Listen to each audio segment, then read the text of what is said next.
Jadi saya baru dapat istilah bagus hari ini. Di antara 3 penyebab kesukaran atau masalah yang kita hadapi yang Tuhan izinkan, itu ternyata salah satunya adalah Tuhan ingin supaya kita itu masuk dalam kesukaran orang lain. Nah, ini buat saya hal yang baru. Terima kasih ya Jeff, mendapatkan satu istilah baru. Papa akan belajar untuk itu. Ya, saya ulangi lagi. Jadi kita harus bisa masuk dalam kesukaran orang lain. Nah, itu istilah yang keren sekali. Papa baru dengar hari ini Jeff, dan itu sungguh luar biasa. Oke ya, jadi siap untuk kita mau masuk dalam kesulitan atau kesukaran orang lain. Terima kasih. Nah, saudara, bukan berarti kita harus cari masalah dengan orang lain, tidak. Tapi kita bisa merasakan. Nah, kalau dalam istilah bahasa Inggris ada begini. Supaya kita bisa mengetahui keadaan seseorang itu. Ini dalam istilah bahasa Inggris. Ya, kalau ada orang Amerika bisa ikut nyambung. Cobalah kita berdiri atau pakai sepatunya orang lain. Nah, itu orang Amerika.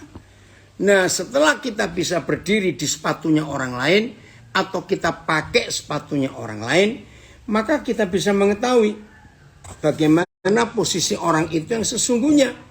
Ya. Oh, Pak Joko sudah dapat jawaban dari apa yang Jeffrey ceritakan tadi. Betul. Terima kasih Tuhan untuk hidup yang luar biasa ini.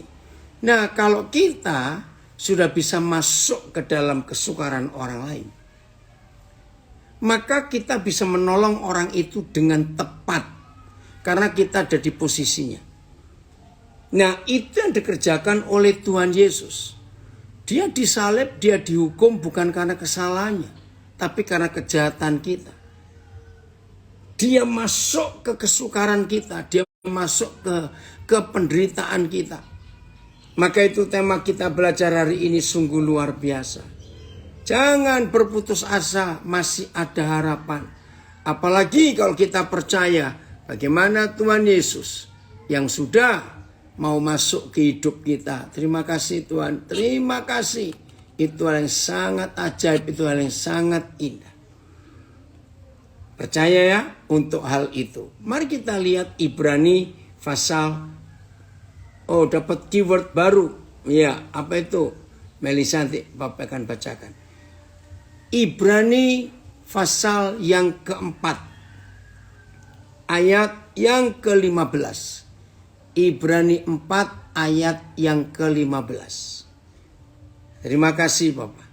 Kita enggak hanya punya pengharapan untuk diri kita sendiri, tetapi mari kita menjadi harapan buat orang-orang yang Tuhan izinkan bertemu dengan kita, supaya mereka juga punya pengharapan. Ketika saudara dan saya bisa masuk ke penderitaan kesukaran orang itu. Ibrani 4 ayat 15.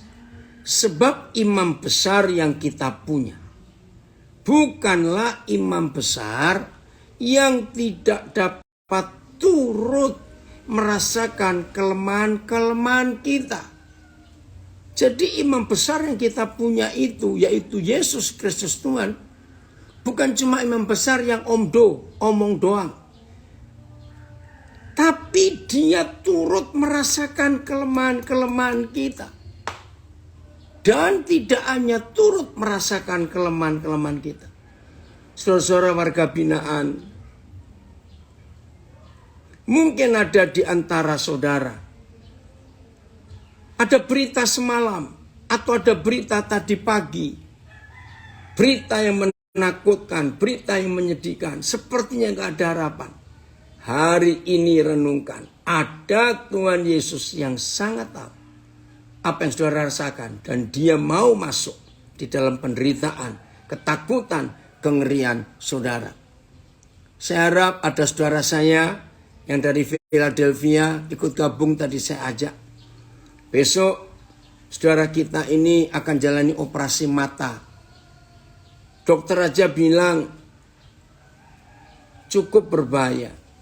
Apalagi di bola matanya akan ditanamkan satu alat. Wih, waktu saya dengar itu penemuan baru. Wih, hebat juga ini orang-orang jadi pintar. Nah, saya harap ada, jangan takut ya, Tuhan Yesus ada di situ juga. Nah, jadi dia tidak hanya dari jauh, masih belum selesai Filipus, Ibrani 4 ayat 15. Ayo kita melihat ini. Terima kasih Bapak, terima kasih. Betapa ajaibnya Tuhan di hidup kita. Saya ulangi, sebab imam besar yang kita punya bukanlah imam besar yang tidak dapat turut merasakan kelemahan-kelemahan kita. Sebaliknya, sama, ini kuncinya, sama dengan kita. Ia telah dicobai, hanya tidak berbuat dosa. BIS, imam agung kita itu bukanlah imam yang tidak dapat turut merasakan kelemahan-kelemahan kita. Sebaliknya, ia sudah dicobai dalam segala hal.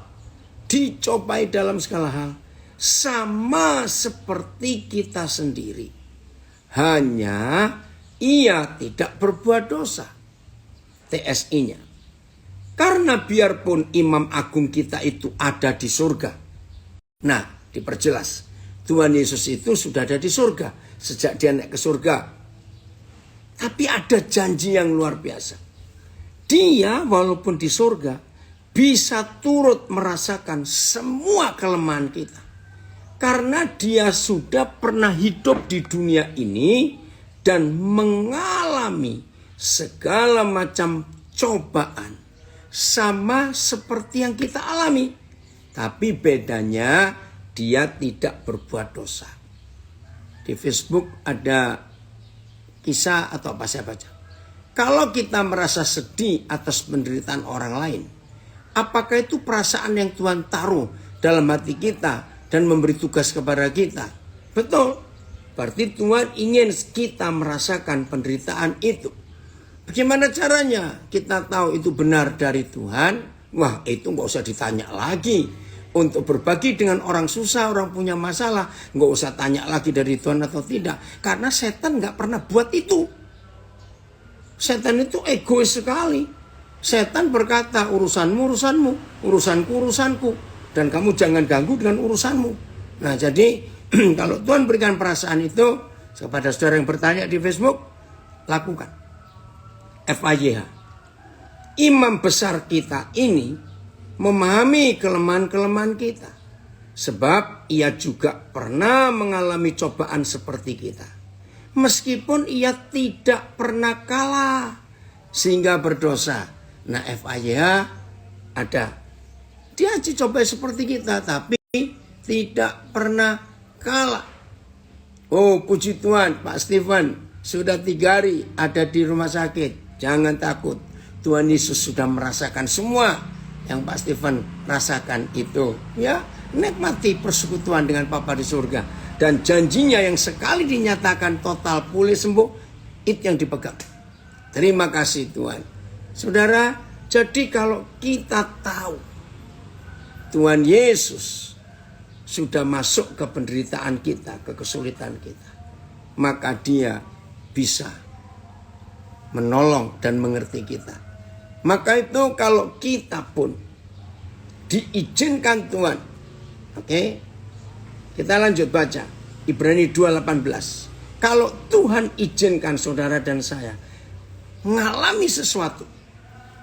Tadi yang pertama yang Pak Pendeta Jeffrey Siwu sampaikan, ya Tuhan izinkan untuk kita diproses, untuk kita diuji. Nah, sekarang saudara yang sudah mengalami proses ujian, lihat ayat 18. Nah, sedikit sebelum saya baca. Di antara tim kita ada Pak Andreas Nurmandala. Kenapa Pak Andreas bisa berjuang disebut menjadi ayah untuk sekian banyak warga binaan? Karena Pak Andreas pernah ada di tempat saudara berapa tahun yang lalu. Nah, karena Pak Andreas pernah menjadi warga binaan juga, maka itu kalau kita mendengar cerita-cerita Pak Andreas itu luar biasa. Banyak yang gak kenal, minta tolong pada Pak Andreas. Bisa ngurus kesana kemari, hebat. Nah, karena ayat ini. Sebab, Ibrani 2:18. Sebab, Oleh karena Yesus sendiri telah menderita karena pencobaan, maka ia dapat menolong mereka yang dicobai. Kepada saudara saya yang ada di Belanda, ada di rumah sakit, perhatikan. Steve, kamu sedang tidak sakit. Tidak. Tapi Tuhan izinkan Steve untuk mengalami satu penyakit ini, supaya Steve bisa menolong banyak orang yang alami penyakit yang sama. Ini ayatnya, BIS. Dan karena ia sendiri pernah menderita dan dicobai, ia dapat menolong orang-orang yang terkena cobaan. Sebab ia sendiri pernah dicobai dan menderita. BIS-nya. TSI. Dan oleh karena dia sendiri sudah pernah menderita dan dicobai, dia mengerti kelemahan kita dan sanggup menolong kita. Keren TSI-nya. Dan sanggup menolong kita yang sering dicobai.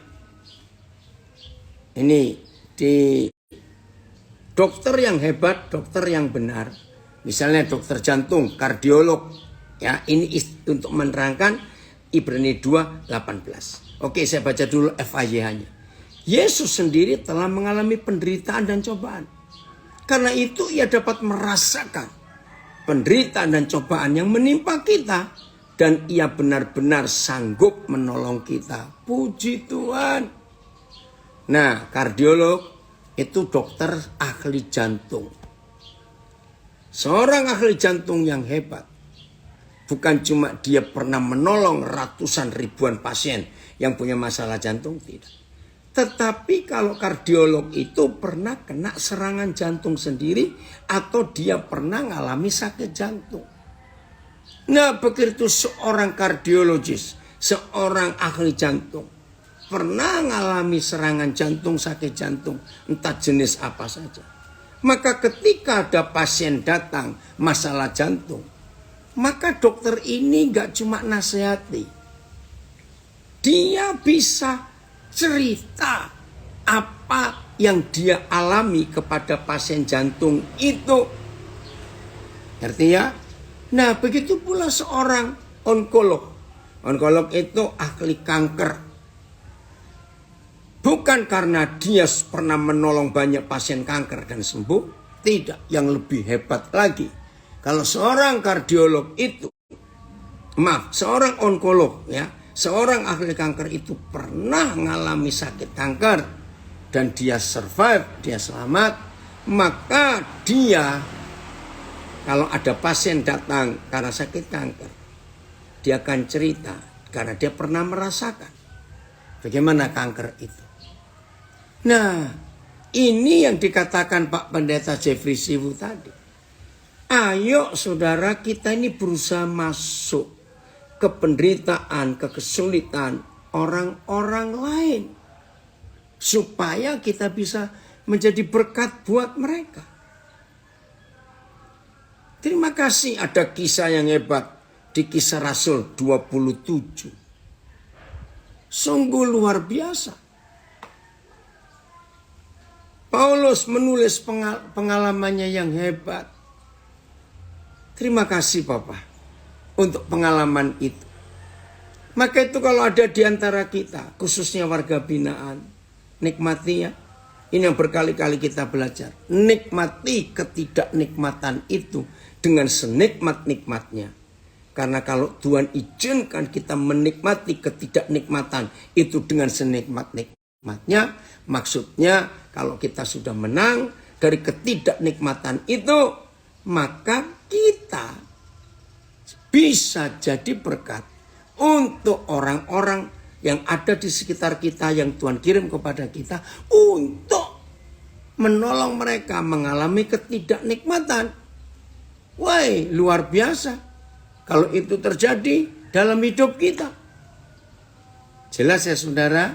Nah, itu yang Tuhan izinkan. Nah, tapi harus ada jaminan. Kalau tadi Pak Jeffrey Siwu mengatakan harus ada nasihat. Puji Tuhan. Nasihatnya adalah firman Tuhan. Kita pakai firman itu untuk menguatkan kita. Tapi ada satu lagi. Bagaimana saudara dan saya bisa ada di penderitaan seseorang atau orang lain. Ada jaminan yang kita harus pegang. Tadi saya lupa di ayat berapa itu. Ya, Kisah Rasul 27. Tolong Filipus atau Jeffrey. Yang ditulis, karena tadi malam seorang malaikat dari Yahweh yang aku layani. Itu Kisah Rasul 27 ayat berapa? Wih, itu menarik sekali. Kisah Rasul 27 ayat berapa tadi? Jeffrey bisa tolong beritahu Pak Filipus? Papa lupa ayat berapa tadi. Berani sekali Paulus memberi jaminan itu. Puji Tuhan yang tanya tadi soal menolong. Terima kasih sudah mengkonfirmasi pertanyaan saya kepada Tuhan melalui pelajaran ini. Saya jadi yakin sekarang. Puji Tuhan. Haleluya. Nah, saya akan baca 22 dulu. Tunggu. Mulai ayat 20. Ini situasinya. Ya, ayat 20. Setelah beberapa hari lamanya, baik matahari maupun bintang-bintang tidak kelihatan. Dan angin badai yang dahsyat terus menerus. Saya baca lagi ayat 20 ya saudara. Paulus tidak cari masalah. Sehingga dia ada di dalam masalah yang begitu berat. Enggak cari dia. Bahkan dia enggak berdoa supaya ada di situ. Terima kasih Pak Artono Chandra, ingat ayat 23 betul. Tapi Tuhan izinkan Paulus ada di situasi yang menakutkan dan ancaman kematiannya. Jaraknya cuma selai rambut saja. Setelah beberapa hari lamanya baik matahari maupun bintang-bintang tidak kelihatan. Dan angin badai yang dahsyat terus menerus mengancam kami. Kaminya termasuk Paulus ya saudara, ingat loh. Bukan mengancam mereka, tidak. Maka itu baca teliti. Mengancam kami. Terus menerus angin badai itu mengancam kami. Akhirnya putuslah segala harapan kami untuk dapat menyelamatkan diri kami. Bukan mereka loh. Paulus gak sombong. Paulus gak mencibir. Rasain lo. Kan tadi gua sudah nasihatin jangan kelewat situ. Kamu yang bandel rasain sekarang. Enggak. Paulus gak egois. Paulus gak sombong. Paulus juga merasakan kegentaran, ketakutan itu. Karena angin badai yang terus menerus. Stephen, kamu ngalami itu. Tapi jangan takut. Ayat 21. Dan karena mereka, nah sekarang mereka. Enggak bicara kami lagi. Beberapa lamanya tidak makan. Paulus juga enggak makan. Cuma dia enggak panik. Yang lain gak makan, panik. Berdirilah Paulus di tengah-tengah mereka dan berkata, saudara menarik ini kata, berdirilah Paulus di tengah-tengah mereka. Nah, saya lupa ayat berapa ya, jumlah mereka di atas kapal itu 276 orang. Nah, kita mau buka begini. Apa kata lain berdirilah Paulus di tengah-tengah mereka? Apa posisi Paulus saat itu dengan ditulis berdirilah Paulus di tengah-tengah mereka? Apa motivasi Paulus mengatakan kepada 275 orang itu dengan berdiri di tengah-tengah mereka? Coba saudara temukan. Maka ketemu jawabannya. Paulus itu pemimpin. Berdiri di tengah-tengah mereka sebagai sikap pemimpin. Lah, padahal dia itu narapidana juga. Dia itu tahanan, dianggap penjahat, dia dirantai, dibelenggu bersama ratusan yang lain. Pemimpinnya itu Aristarkus, jenderal itu Julius. Aristarkus itu salah satu pejabat. Juga pimpinan di kapal itu nakoda, bukan Paulus. Jadi di kapal itu ada nakoda, kapten, ada Julius, jenderal, ada Aristarkus. Tapi teler semua. Karena 14 malam, 14 hari nggak lihat matahari. 2 minggu penuh diombang-ambingkan. Oh ya, ayat 37. Terima kasih Artono ya. Jumlah kami semua yang di atas kapal itu ada 276 jiwa. Berarti ketika Paulus berdiri di tengah-tengah 275 orang, termasuk Jenderal Julius, termasuk orang hebat Aristarkus, termasuk nakoda, termasuk jurumudi. Kembali ke ayat 23-nya, belum selesai tadi ya. Paulus berdiri di tengah-tengah mereka. Jadi Paulus jadi pemimpin, yang lain teler. Terus menguatkan. Ya. Oh, ayat 21 ya. Maaf ya, betul. Saya ulangi. Dan karena mereka berapa hari lamanya tidak makan, berdirilah Paulus di tengah-tengah mereka dan berkata, saudara-saudara, jika sekiranya nasihatku dituruti, supaya kita jangan berlayar dari kereta, kita pasti terpelihara dari kesukaran dan kerugian ini. Saudara, ini yang dikatakan Pak Pendeta Jeffrey Siwu. Tadi Paulus masuk ke penderitaan orang lain. Puji Tuhan. Oh, shalom Bapak, ini tetangga saya. Ini tetangga yang mana? Samping rumah kiri atau kanan? Pak Yahya Dermawan. Terima kasih. Maaf ya. Ya, oke, saya lanjutkan. Ini saya disapa di Instagram saya. Saya lanjutkan ini saudara. Ini luar biasa. Ayat 22. Woi, makin kelihatan jelas siapa Paulus ini. Pemimpin. Tetapi sekarang juga dalam kesukaran ini. Bukan cuma kesukaran, mau mati. Heran, saudara baca ayat ini baik-baik. Ayat 22. Aku menasehatkan kamu dalam kesukaran ini juga. Aku menasihatkan kamu. Wah, orang Jakarta bilang, gile lu Paulus, nasihat. Kamu itu siapa? Oh, terima kasih Pak Yaya. Saya nggak lihat berarti ada di kamar mana Bapak, ini di atas atau di bawah. Baik ya. Nah saudara perhatikan. Juga dalam kesukaran ini, aku menasihatkan kamu. Paulus jadi penasehat. Siapa dia? Nabi juga kok. Supaya kamu tetap bertabah hati. Kuat. Aneh ini aneh. Tetap kuat. Bertabah hati. Sebab tidak seorang pun di antara kamu yang akan binasa. Kecuali kapal ini. Nah saudara. Apa garansinya? Ngerti kata garansinya? Apa alasan Paulus menasihatkan? Sok benar kamu Paulus.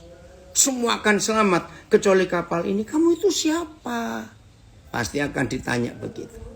Saudara dan saya, khususnya warga binaan, jadilah Paulus di kapal di mana saudara sedang ditahan di penjara saat ini.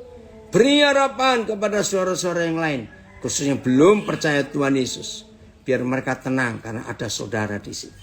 Seperti Paulus. Stephen, kuatkan semua pasien di sekitar kamarmu. Kuatkan. Siapapun kita yang sedang mengalami masalah, kuatkan. Haleluya. Karena, ayat 23, ini jaminannya. Karena, ada yang tanya, coba tanya Pak Sipir yang bertugas, kalau dinasihati WBP kira-kira mau nurut atau tidak? Nah saya nggak tahu ini siapa yang tanya. Tergantung sipirnya. Kalau ada sipir rendah hati mau dengar. Juga tergantung WBP-nya, warga binaannya. Nasihatnya benar atau tidak. Maaf ya, ini yang bertanya, saya nggak tahu siapa. Oke? Karena tadi malam. Nah kata karena ini Paulus meyakinkan mereka. Karena tadi malam, ini jaminannya seorang malaikat dari Tuhan. Yaitu dari Tuhan yang aku sembah sebagai miliknya. Berdiri di sisiku. Wih, luar biasa. Saudara dan saya yang mengambil keputusan untuk pelajaran hari ini terjadi di hidup kita.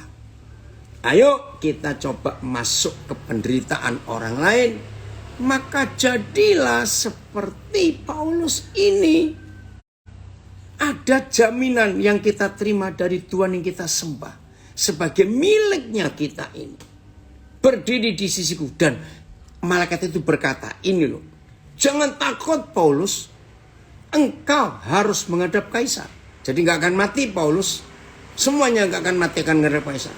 Dan sesungguhnya oleh karunia Tuhan, maka semua orang, 275 orang yang ada bersama-sama dengan engkau di kapal ini akan selamat karena engkau luar biasa. Terjemahan yang lain, Filipus ayat 24 ini kita akan baca. Terima kasih Papa. Ini dahsyat, saudara. Haleluya. Ayat sambil berkata, jangan takut Paulus. Kamu harus berdiri di hadapan Kaisar. Dan lihat, Tuhan telah bermurah hati kepadamu dan semua orang yang berlayar bersamamu. PS, malaikat itu berkata, jangan takut Paulus. Ya, sebab engkau akan menghadap Kaisar. Dan atas kebaikan hati Tuhan kepadamu, semua orang yang berlayar denganmu akan selamat karena engkau. Anak-anakku, saudaraku, warga binaan, sebut namamu. Katakan kepada orang satu sel. Kalau ada karyawan, ada pengusaha, saudara, ayo. Oh bukan, yang Steve ini yang ada di Belanda lain lagi, bukan ya. Ayo, beri jaminan kepada orang-orang yang ada di sekitar saudara. Kalau kita hidup benar di hadapan Tuhan, maka orang-orang di sekitar kita akan diselamatkan gara-gara kita di situ. Ya, TSI, malaikat itu berkata, Paulus jangan takut. Kamu pasti akan menghadap Raja Agung Roma. Dan atas kebaikan hati Tuhan kepadamu, dia berjanji bahwa semua orang yang berlayar denganmu akan selamat. Wih, satu orang menyelamatkan. Begitu banyak orang, terima kasih. Nah, saya pakai kuota ini. Jadi satu orang benar di antara kita, kuota surgawi, kita bisa menyelamatkan minimal 275 orang. Wih, keren. FIA.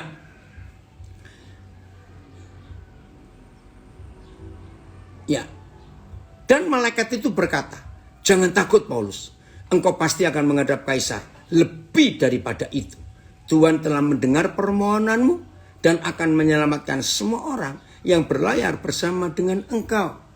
Puji Tuhan. Saudara bisa bayangkan kalau ini terjadi dalam hidup kita. Kemanapun kita pergi, kita bisa menyelamatkan banyak orang. Terima kasih Bapak. Nah, inilah pelajaran hari ini. Ayo mulai hari ini tidak ada seorang pun di antara kita yang egois. Hanya mikir diri kita sendiri saja, jangan. Ada orang-orang di sekitar kita yang keselamatannya tergantung kita. Yang mau taat kepada Bapa di surga. Indah ya? Jadi ada pelajaran yang indah. Jangan putus asa. Tetap ada harapan separah apapun situasi yang kita hadapi. Selalu siap dengar nasihat. Dan ayo belajar untuk memasuki penderitaan, kesulitan, masalah orang lain. Ayo. Ini luar biasa. Makasih Lambas, kamu komen itu. Puji Tuhan. Ya, semua kita bisa jadi Paulus untuk memberi rasa aman dalam hidup kita. Terima kasih Bapak. Inilah kesempatan yang manis. Dunia boleh mengenal kasih Tuhan Yesus dalam hidup kita. Supaya mereka yang gak percaya Tuhan pun akan melihat sesuatu yang nyata di hidup kita. Tuhan Yesus memberkati kita semua. Dan biarlah firman yang kita renungkan ini menjadi hal yang luar biasa dalam hidup kita. Oh, ada yang nulis, terima kasih Binuko. Ya, sebentar. Oh. Di tengah ombak, maaf Karangintan ada gangguan masalah listrik. Oh, iya, double berkat. Oke. Tadi Melisa nulis keyword apa ya? Bentar. Oh ini keywordnya. Kesukaran yang ketiga. Tuhan izinkan kita masuk ke dalam kesukaran orang lain. Betul. Terima kasih untuk semua sudah komen. Haleluya. Oke. Selamat menjadi pelaku firman. Dan kita akan menjadi berkat buat banyak orang. Terus beri harapan kepada banyak orang. Bukan cuma kita berharap sendiri kepada Tuhan Yesus. Ya. Tapi kita pun bisa menolong banyak orang untuk punya pengharapan ketika mereka ketemu saudara dan ketemu saya. Tuhan Yesus memberkati kita semuanya. Haleluya.